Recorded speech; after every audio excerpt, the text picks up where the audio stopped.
Hey there, it's Sayuri. And I bet you're wondering, don't you usually upload videos that are speedruns that you do on your Twitch channel? Why are you making something that's not related to speedruns in any way, shape, or form? And my answer to that is that I don't have an answer to that. Instead, my own answer is that I'm starting a new series of videos that I'll be producing infrequently, where, prepare yourself for this, I give my opinion about a video game. Now, I know that's a very original idea, so just bear with it for like a little while. But today, if you couldn't already tell from this or this, we're going to be taking a look at what I think of Super Mario Odyssey. Super Mario Odyssey! Super Mario Odyssey. What the heck hasn't been said about this game? Everyone loves it. I haven't met a single person who dislikes this game, and that's for mostly a good reason. Sparing you the history lesson, Super Mario Odyssey was a great success because of one main aspect. It went back to the open world roots of Super Mario 64, and everyone loved it. Me? I did too. But then, well, suffice it to say, I don't love Odyssey. Hey! Let me explain. In Odyssey, everything is set up as a grand adventure, and it is. The game starts off with a bang. Peach is already captured, and Mario is already facing Bowser head-to-head, an epic confrontation on the airship. But after an unfortunate curb stomp battle, Mario is rocketed off the airship towards uncharted lands. He finds a new companion by the name of Cappy, who tags along with you because Bowser also kidnapped his sister. The adventure properly begins once you defeat the first boss and enter the first real level, the Cascade Kingdom. You know how to progress. Go around the worlds finding power moons to unlock new worlds. None of this is new, of course. We've seen this quite a few times in the past. And this is phrasing everything very quickly. My first time playing on launch day was a really fun experience. Just where can I begin? The controls are just sublime. I don't think Mario has controlled this well in 3D since 2010. Mario's arsenal of movements is just absolutely ridiculous. Look at all these moves, Jesus Christ! The capture mechanic, such a cool idea. You can control Mario inside of a frog. Must be the ultimate furry fantasy. And the music, oh man. While not my absolute favorite soundtrack from a Mario game, Odyssey's is still really good. The live action bands brought their A game here, and compared to the music in 3D World, sounds much more livid and alive. Yeah, I really liked what I played on my first go around of Odyssey. It was just a grand old time. But then, something terrible happened. Something awful. I beat the game. Just like that, my desire to keep playing the file diminished. I knew how many moons there were. It wasn't that which drove me away, though that's still a pretty crazy amount of collectibles if you ask me. It was just finishing the main adventure. After you save Princess Peach, tons of more moons appear after you break the world's moon cubes. That's cool, I guess? But for all I knew, you just got bragging rights for finding the extras. But then, I discovered that there was the existence of the 2 extra worlds after you collected a certain amount of moons. I unlocked the first one, Dark Side, after begrudgingly collecting the required moons for a while. And what did I get as a reward for my efforts? A boss rush. Not exactly my idea of a reward. And after that, if you collect 500 moons, which is over half of the moons offered in the game, which I did for some reason, you unlock Darker Side. And it's just the standard fare 3D Mario game, super hard gauntlet level that starts you over from the very beginning if you die. In my eyes, I just wasted 15 hours of my life getting moons for rewards I just didn't care for.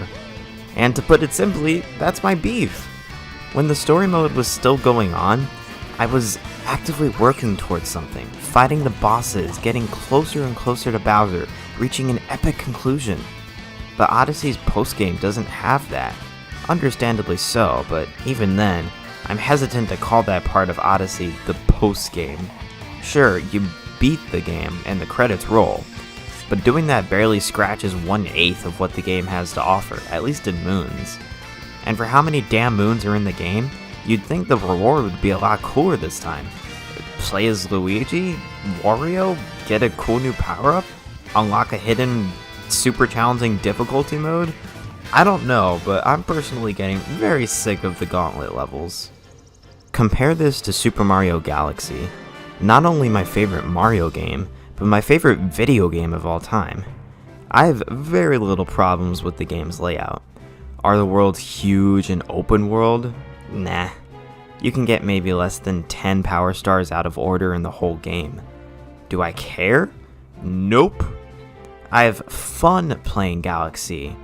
That's it, I have fun with it. The adventure is just so grand. The stakes are way higher this time, story-wise. The levels, while not as big, just make up to me by being fun.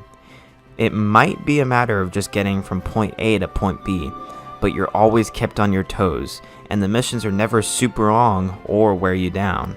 It really helps to break up any existing monotony as well. This brings me to my other point. What I think it does for the better? Well, here's one way I can think to put it.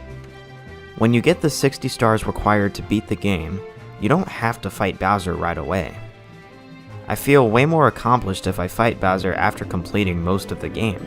It gives me a great feeling of satisfaction and completion. Now, can you do that in Odyssey? Absolutely. You don't have to fight Bowser the moment you get the 124th Power Moon. But eventually you can't do that because so many of the moons, if not half of the rest, are locked behind beating the game. Beating Super Mario Odyssey is maybe only 1/8 of the adventure, compared to beating Super Mario Galaxy, where beating it can be almost all of the game. This is probably why I also love games like Banjo-Kazooie and Banjo-Tooie. They're much the same, and these games are in the same open world style as Odyssey. Or should I say, Odyssey is in the same style as these games. If you didn't know, Jiggies are these games' equivalents to Power Stars or Moons. Like in Galaxy 1 and 2, getting the Jiggies is most of the game, if not basically all of it.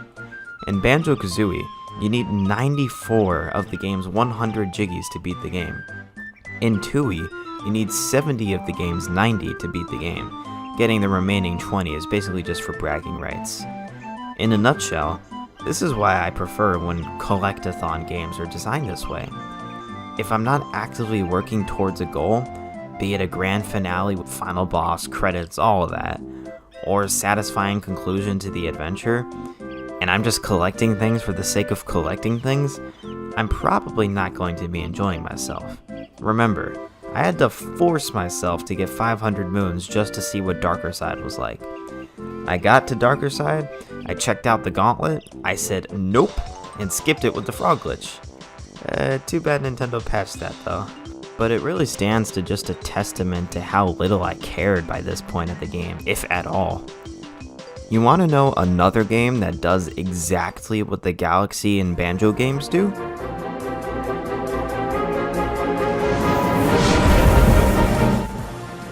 A Hat in Time. It pulls off that style tremendously well, and it hits all the right spots for me in general to boot. The main character is adorable, the game has a nice, if dark sense of humor, the worlds are so much fun to traverse through with Hat Kid's buttery smooth movement, and the music made my pants wet 30 seconds ago. The game itself is fantastic, and being an open world platformer, is structured in a way that lets you beat the game after doing everything first, even though the final boss unlocks after collecting 25 timepieces of this game of MacGuffins. All in all, it's a fantastic example of a game that does almost everything right and pleases both sides. People like me who get everything out of a game before finishing it up, and the people who just mosey about and beat the game whenever they feel like it, while still enjoying a fair amount of the content. Everyone wins, and I think That's just lovely. Super Mario Odyssey is really one of this generation's trailblazers of 3D platformers. And while I would be lying if I said that it was one of my favorite games, I can at least respect Odyssey for what it's done for 3D platformers in the modern era. No matter my opinion, I will absolutely always recommend Odyssey to any fan of platformers out there. And of course, I'll always have games like Super Mario Galaxy and A Hat in Time to keep me company. Now, if you'll excuse me, the angry mob outside is kind of annoying me at this point. They're getting really hostile. They've also started throwing eggs on my windows, so I'm gonna have to go take care of them. But thanks for tuning in, and I'll see you guys later.